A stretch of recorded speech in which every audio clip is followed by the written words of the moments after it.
Pemirsa, Anda masih menyaksikan Juru Bicara. Kita masih bersama dengan Dirjen IKP Kementerian Kominfo Republik Indonesia.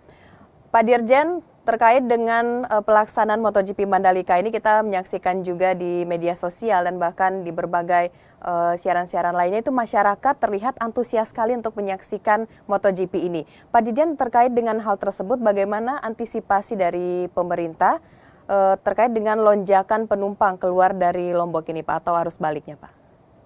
Iya, Menteri Perhubungan kemarin menyatakan bahwa sudah disiapkan cara-cara, rencana-rencana untuk mengantisipasi arus balik. Jadi misalnya disiapkan penerbangan tambahan, ya itu sudah disiapkan. Ya, Ya. kemudian bahkan sudah disiapkan juga hal yang sifatnya teknis, ya supaya masyarakat itu tidak berebutan keluar dari arena sirkuit. Ya di situ ada pameran UMKM misalnya. Jadi masyarakat tidak semuanya langsung keluar.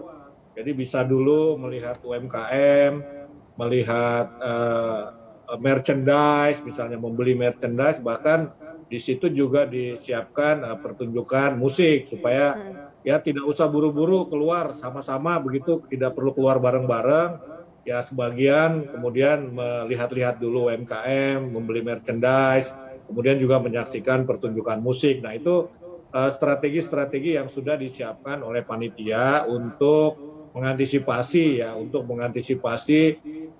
katakanlah membludaknya arus balik dari setelah selesai menyaksikan MotoGP Mandalika. Jadi sudah disiapkan baik transportasinya ya maupun juga keluar arena supaya tidak menumpuk, supaya tidak berdesak-desakan. Begitu itu sudah kita siapkan semuanya.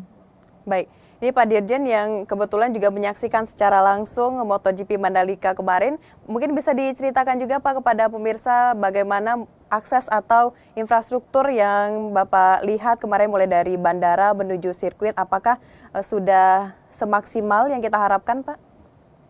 Ya, kita berupaya seoptimal mungkin ya untuk mempercantik, memperbaiki infrastruktur. Kalau kita lihat dari jalan-jalan itu sudah bagus. Ya, penghijauan ya mungkin sudah kita lakukan tapi pohonnya belum tumbuh ya.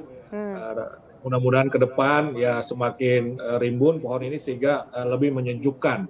Karena ini kan daerah pantai yang panas begitu. Tapi dari sisi infrastruktur itu sudah sangat bagus, termasuk infrastruktur di dalam sirkuit ya itu sudah diuji, sudah diperiksa oleh lab misalnya, itu sudah memadai. Tentu saja masih ada beberapa hal yang perlu kita perbaiki ya. Ini menjadi bahan evaluasi juga oleh ITDC ya bagaimana kemudian memperbaiki infrastruktur di ataupun menuju Mandalika ini. Ya. Berarti untuk infrastruktur dan juga akomodasi dari bandara ke sirkuit ini bisa dikatakan lancar begitu ya Pak Dirjen? Oh lancar ya, lancar, pengaturan lalu lintasnya juga bagus ya, sehingga tidak terjadi stuck lah. Ya, tidak terjadi stuck, jalan-jalan bagus, itu bypassnya juga mirip jalan tol ya, tapi tidak ya bukan jalan tol tapi bypass. Ini bagus, mulus, trotoarnya juga lebar ya untuk jalan, bahkan disediakan spot foto di situ di bypass dari bandara menuju ke Mandalika. Jadi sudah kita siapkan dan memang ada 2 jalan untuk menuju Mandalika. Bisa Ya. lewat bypass, bisa juga lewat jalan biasa sehingga itu bukan satu-satunya jalan. Ya, jadi bisa kita pecah lalu lintas. Tidak terjadi kemacetan berarti lah. Kalaupun ada itu karena pengaturan ya, karena pengaturan.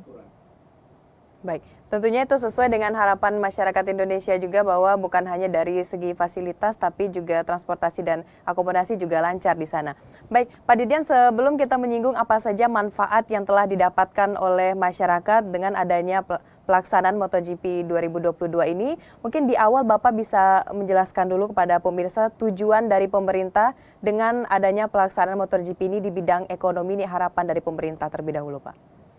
Ya, tentu saja harapan pemerintah ini penyelenggaraan MotoGP, perhelatan MotoGP ini mendatangkan manfaat ekonomi, baik langsung maupun tidak langsung kepada masyarakat. Ya, pemerintah sudah menginvestasikan anggaran 1 triliun lebih ini adalah untuk masyarakat, bukan investasi yang sia-sia. Ya, investasi yang akan kembali kepada masyarakat. Ya, masyarakat bisa mendapatkan secara langsung maupun tidak langsung. Yang tidak langsung misalnya, perbaikan jalan itu kan manfaat yang tidak langsung.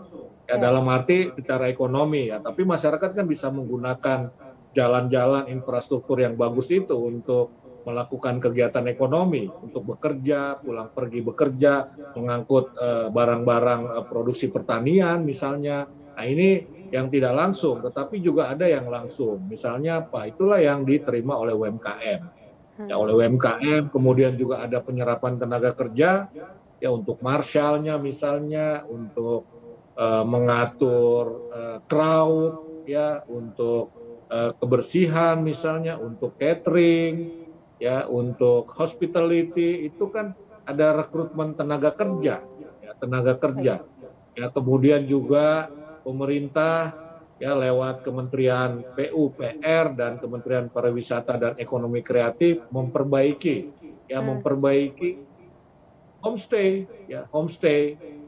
Jadi masyarakat bisa menyewakan ya rumahnya, kamar di rumahnya untuk dihuni oleh para wisatawan. Ya, sekarang ini wisatawan yang ingin menonton MotoGP ya, tetapi besok-besok itu untuk yang berwisata ke Mandalika, karena Mandalika itu dan Lombok secara umum punya spot-spot wisata yang sangat cantik.